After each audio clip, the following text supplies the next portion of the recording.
Freedom is absolute news, final weekend of June 2026.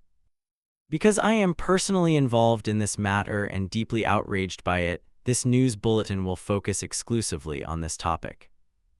De Leyen provides bus services in Flanders under the supervision of, and is largely funded through taxpayers' money by, the Flemish government. My 12-year-old son has a valid prepaid annual personal subscription, which he uses every day to travel to and from school and which, in principle, entitles him to travel on any De Leyen bus at any time during the subscription period.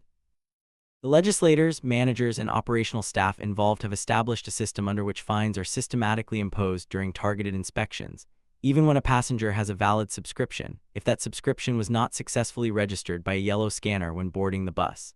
As a result, my 12-year-old son recently received a €24 and a €60 fine. I will present conclusive evidence that these government-imposed protocols and systematic fines constitute offenses against the people of Flanders. A bus has 2 yellow scanners for validating transport tickets issued by De Leyen itself, one next to the driver at the front and one at the center door. The bus also has white scanners for passengers paying with a bank card. A fare evader who has not paid and does not intend to pay can almost always board without scanning and without the driver asking for proof of payment.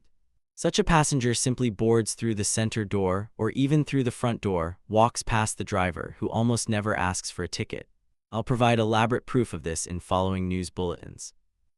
If the driver very exceptionally does ask, the fare evader simply replies, "I'll pay with my bank card in a moment," and for once rides legally or claims to have forgotten his card and gets off the bus.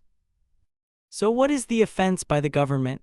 It is a serious violation of privacy through the systematic mandatory recording of citizens and their vulnerable children's boarding times, locations, and travel routes, while this practice has no effect whatsoever on fare evasion. The second offense: during a targeted inspection, the inspector scans the subscription that my son, as always, had with him during both inspections. The inspector's tablet can then establish that it is a transport pass that is valid, in principle, on every bus anytime and that was fully paid for well in advance.